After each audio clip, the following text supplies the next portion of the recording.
For those who've experienced emotional abuse, it's like you've been in the belly of the beast. I've walked the walk for 30 years and developed understandings and remedies. Hi, I'm John Myers. I go by the world's gentle genius.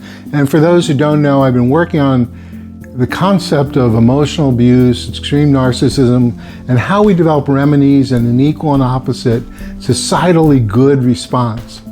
And recently I've developed a better understanding. I talk about a better way, but I develop a better understanding of a concept I want to share with you today, which explains why people who experience narcissism, extreme emotional abuse, why they can feel such pain inside. And the concept is something I call psychological occupation. Now, I didn't invent that term, it's out there, but through my work, I've kind of moved towards this understanding of psychological occupation.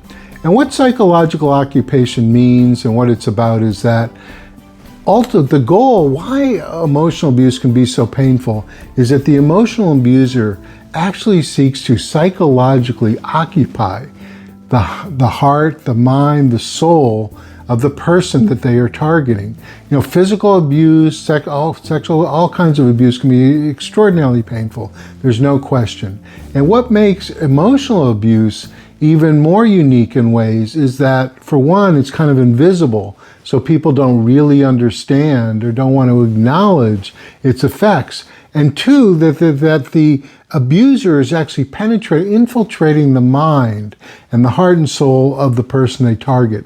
So that's why gaslighting and other phrases are about, really invalidating your perspective, of attacking your dignity and this kind of thing. And the emotional abuser can almost like seep inside of you with this notion of psychological occupation of your mind. And this is kind of, I think, a key understanding, because I've developed, as I said, I've dealt with this, I've been doing this for 30 years, working on understanding it, putting forth solutions, and I've developed some legal responses now, because, to help society and even courts, kind of develop this insight about the gravity, the harm of emotional/psychological abuse. And I have some work pending now with the Massachusetts Appeals Court, but I focused a lot of my efforts on something called the Tort for the intentional infliction of emotional distress. And as I've studied this over the past couple of decades, I realized how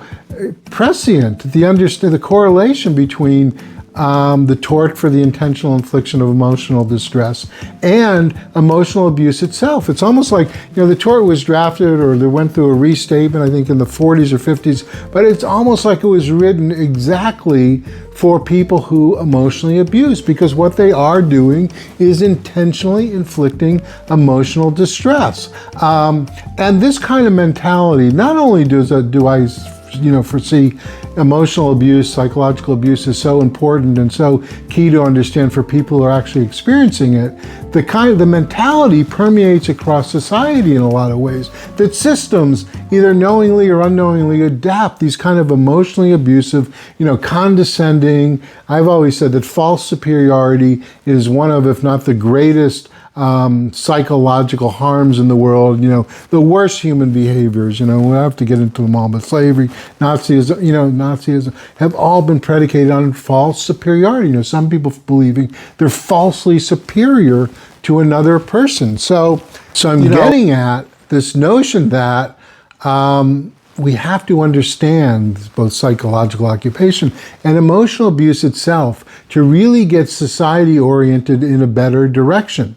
And that's why, because it's creating that people don't even know what they're getting into. That's a root of all this divisiveness that we're having, is this psychology of psychological abuse. And so, I've been developing a lot of work over the years in terms of goodness is strength through my coaching, training, and mediation work, helping people understand that for their purpose is really an antidote to this crazy psychology out there. And that companies, families, and individuals, good companies, families, and individuals, which I believe is most of us, need to have this coaching, training, and mediation to, find your your goodness, your purpose.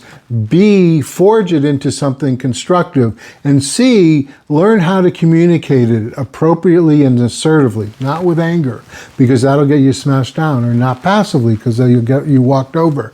So I've really been developing these psychologies, and now it's kind of taken a leap to, gentle genius coaching, where, I really want, which is the psychological equal and opposite response to emotional abuse. It's training and empowering good people and good entities to stand up and assert themselves appropriately.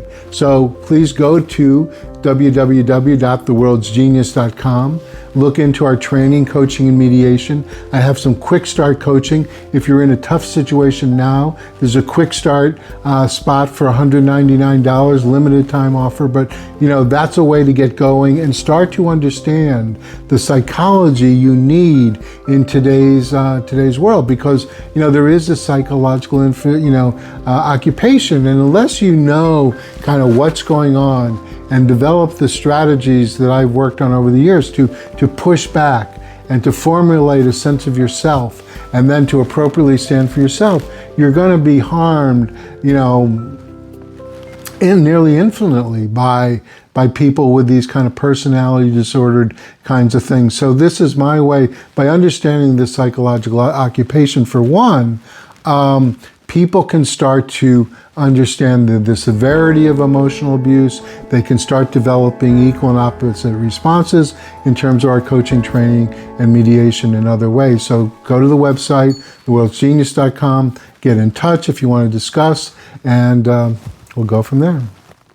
I want to mention one other facet of emotional abuse that I'm bringing forward. And that is that a lot of people see, a lot of forms of abuse as kind of surface level, he said, she said.